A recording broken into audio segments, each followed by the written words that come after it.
Lelo c'est lelo. Na kombo na ye Maître Didier Mazenga. Tata oyo azali kosala kebala palubaza. Tata oyo azali kosala ke biso sone longwaranzo. Yanzoto. Ya solo. Tata oyo azali kolinga palwe mataliko. Likolo. Tata oyo azali kokweyisa banguna na biso makaleka. Tata oyo azali kosala ke kisali ya palo liboso kutuba nani oyo azali kosangisa biso nyonso na se ya nzete longa bitumba oyo ezali oyo ezonyokola bandeko na biso na est soki yango esili ekopesa lokumu na mboka po tozwa sikoyo totala makambo oyo ya population kolia ya population maladi hôpital malamu ezala banzela malamu ezala voilà salaire ya ba professeur ba fonctionnaire pour que congolais avanda na mboka na ye malamu bongo te bongo na yango mokonzi ya mboka utu pe moi ako pe mate azoko sala makasi po ete congolais vi na ye bonga voilà oyebi malamu etozali na partir mumbi signifie na ministère moko oyo ezali ministère ya coopération oyo eakompanyaka mokonzi na mboka na oyo etali masolo na bamboka ya bapaya oyebi yango babengaka coopération bilatérale pe multilatérale me na yango oyebi ke topesi lokumu biso bana palo na mopanzi ya mokonzi ya mboka na mosala malamu ya ponelaki biso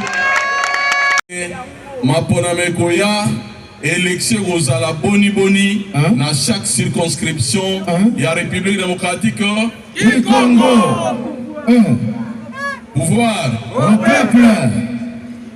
Ya mibale na tondi bino botondi la révolution bosalaki na mois de janvier 2024. Oyebi ke parti lumumbi signifié après l'iwa ya immortel patriarche Antoine Gizenga de res mémoire. Merci. Tozu mikakatano ebele yango mikakatano mususu eboti na mawa otozalaki nango otolongola nguma na se ya nzete oyebi yango nguma na sa nzete biso toyokeli mawa tolongola ye nzete me nguma balukeli bana ya palu oyaki ngana yokaki kolela na bino e olakisaki ke boza balumumbiste olingi otikala na attachement ya basocialiste ya parti na bino oyebaki ke nguma bongamaki azwa parti lumumbi signifie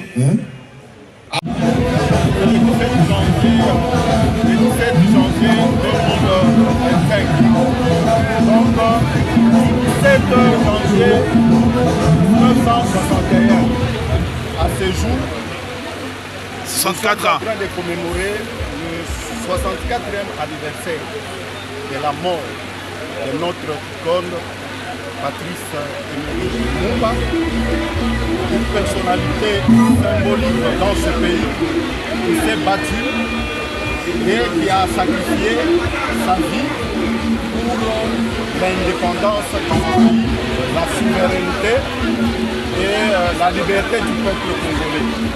Donc il a été assassiné, c'était à Lubumbashi, donc la route de Lubumbashi vers le Kassi, à 42 km presque, dans un village qu'on appelle Selatembe. c'est là qu'il a été sauvagement assassiné. Et personnellement, et plutôt présentement, nous qui vous disons ici, nous venons du Grand Katanga. On vient du Lualaba. Nous sommes Balou Lualaba, nous sommes venus représenter notre juridiction politique ici, dans ces manifestations, sous l'invitation de notre secrétaire général Moulin, secrétaire général à l'intérim, Dolay Kachamba, qui est couvert par notre chef du parti, qui est le secrétaire général, l'honorable l'excellence Didier Manzenga.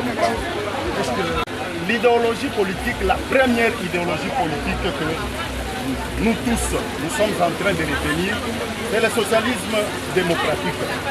Et le socialisme démocratique est calqué par tous les partis politiques et qui ont vécu cette injustice sociale. Ce sont les lumumbistes. Les autres ne font que calquer ce qu'on appelle socialisme démocratique.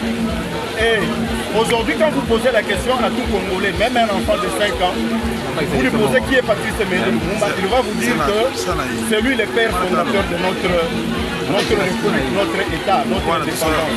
C'est-à-dire que c'est pour conclure en disant que tout Congolais est lumumbiste et personne ne peut, je ne peux pas m'interdire de le dire. Tout Congolais est lumumbiste. lokola nakoki kocontredire coordonnateur na ngai te ayebisi biso nyonso y compris nga moko alobi congolais nyonso aza lumumbiste. Alors soki congolais nyonso aza lumumbiste a combien plus forte raison biso bato ya Palu oyo tozo incarner idéologie ya Emery Patrice Lumumba. Donc toza motivé par le fait d'être d'abord lumumbiste et aussi pour toza tozotika biso nde totikali kosalela idéologie na ye. Soki gouvernement a organisé biso mpe toza kaka motivé toorganize mpo biso nde bakolo makambo na biso bakolo. Mpona kosukisa liloba suka liloba suka eza boye tozosenga na bakongole nyonso babosana te na mikolo bango ke bango nyonso bazala balumumbiste y compris biso nyonso esenge tolanda idéologie ya ekolo na biso Emery Patrice Lumumba mpo Congo na biso ese développé totalement.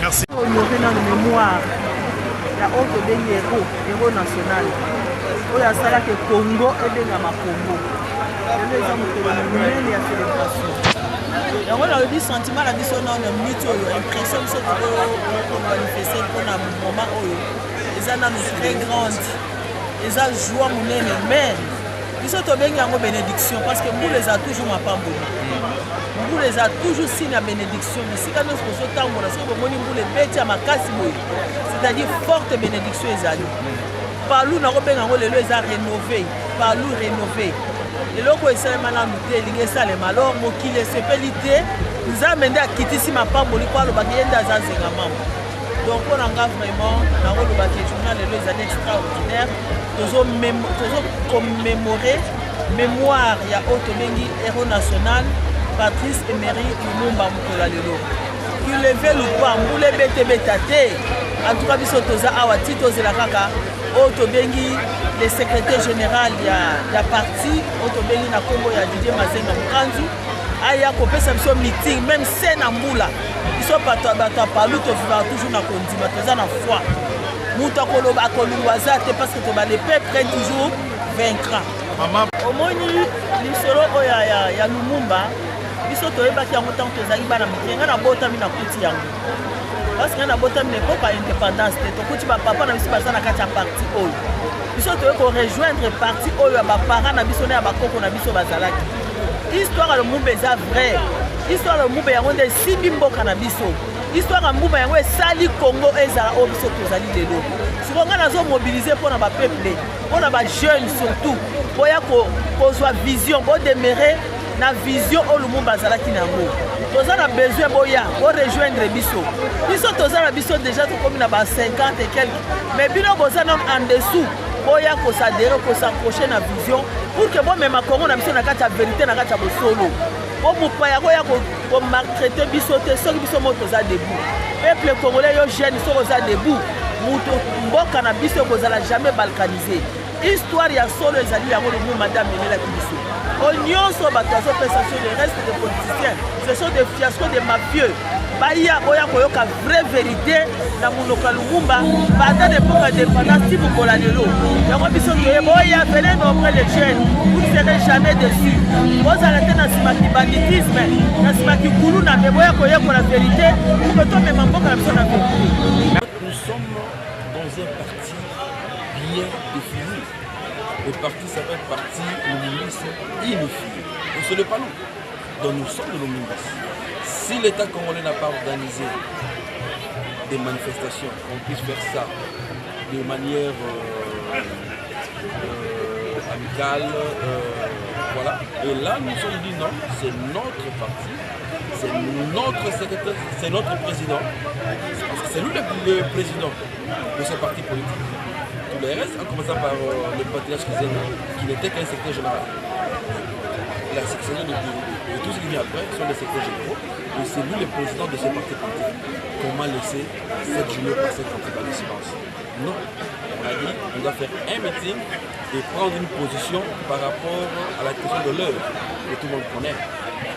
Qui est... On profite aussi pour la question... Qui est pratiquement la modification de la Constitution.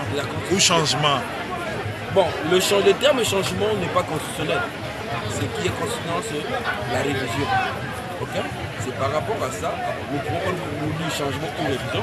Nous attendons d'abord que la mise en place de la commission multidisciplinaire. Par rapport à ça, et là nous allons prendre des positions pour dire est-ce que ça serait les changements ou la modification. Voilà, la révision. Merci. Et l'histoire de cette journée qui a marqué le monde entier. Vraiment, nous sommes dans la joie, nous les partisans, les militants et militantes, pour venir participer à cette matinée politique ensemble avec notre secrétaire général, chef du parti, l'excellence Didier Mazenga, qui a voulu redynamiser les partis, qui a voulu rendre hommage à notre autorité de référence, qui est le patriarche Lumumba. Vraiment, nous sommes dans une grande joie, une immense joie même de cette journée. C'est un micro. Pour moi, une grande matinée parce que on a commémoré le 64 ans de l'assassinat d'Emery Patrice Lumumba, notre héros national. Nous, le parti Lumumbiste Unifié, nous avons voulu montrer à travers la République démocratique du Congo que c'est lui le président d'honneur du Palou. Lui, le vrai héros national, le père de l'indépendance de la République démocratique du Congo. Et cette matinée politique nous a donné beaucoup d'informations en ce qui concerne l'appellation du parti Palou, qui après la mort du géniteur, du fondateur du parti, ça a été émietté en 3 parties. Et aujourd'hui, nous avons appris que ce débat est terminé. Il existe désormais un seul parti, le Palou, avec comme secrétaire général, chef du parti, Maître Didier Mazenga, ministre de la Migration. 64 ans.